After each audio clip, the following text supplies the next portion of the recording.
Today I'm going to show you how I felt oven mitts to complete making heat-resistant oven mitts. So before you start, you need to have knitted the oven mitts that you want felt, some kind of spatula or something for stirring, and I use common dish soap to help agitate the system. And of course you need a bucket of hot water.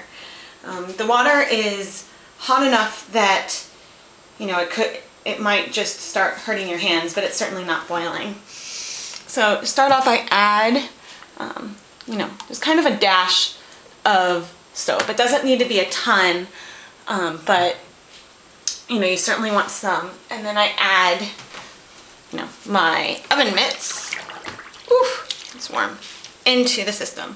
I usually keep a towel nearby because that way I can dry my hands off. So now you get felting when you combine heat and agitation. And so the way that I do this is by using my spatula, I will stir the pot.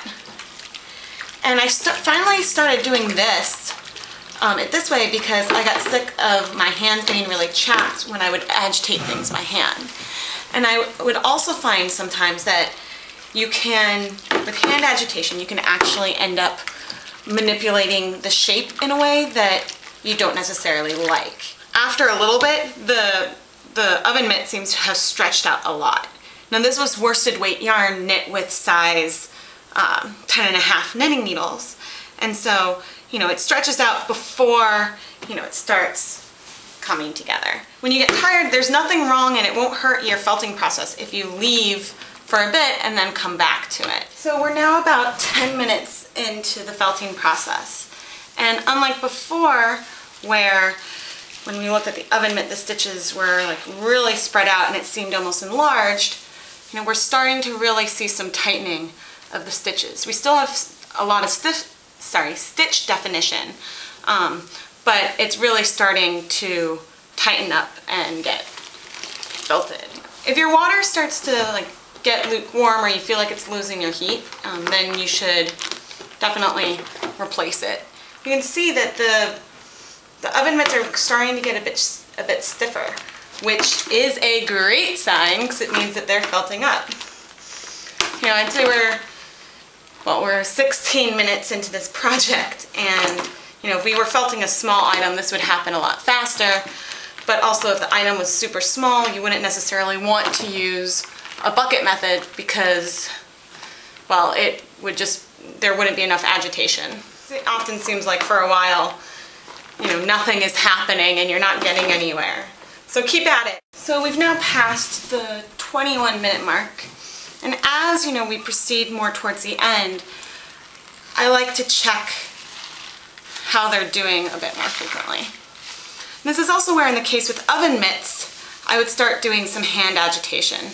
Because really, the things are getting close and it's just some spots and that need more help. And with with oven mitts, the thumb gusset and the palm of the hand need work. So when I do some hand agitation, kind of put my hands on either side of the oven mitt and I move them in like a swirly motion. Now, again, I'll say that the smaller the item, the faster, this all will come together.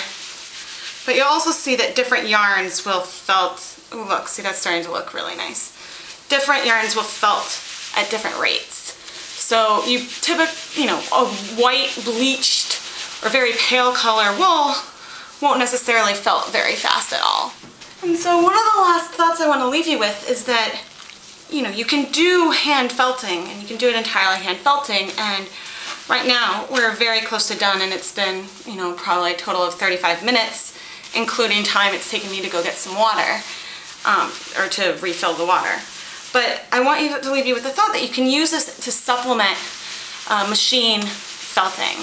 So after, a cycle through the washing machine, if you have a hat and it's still too big, you can felt it by hand so that way you can keep a closer eye on, the shape and your progress. But yeah, and so then once you finish up, you will rinse out the soap, tweak it, hang it up to dry.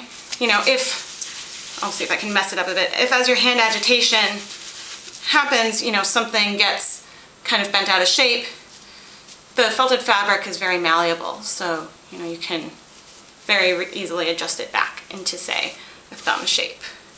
And so here, you know, we're actually very, very close to done. The only reason why we still see some stitch definition is that I changed the color every other row. But I hope that this tutorial has been helpful to you, and, you know, check back and make sure you follow me to see what other helpful knitting tips I have. Happy knitting!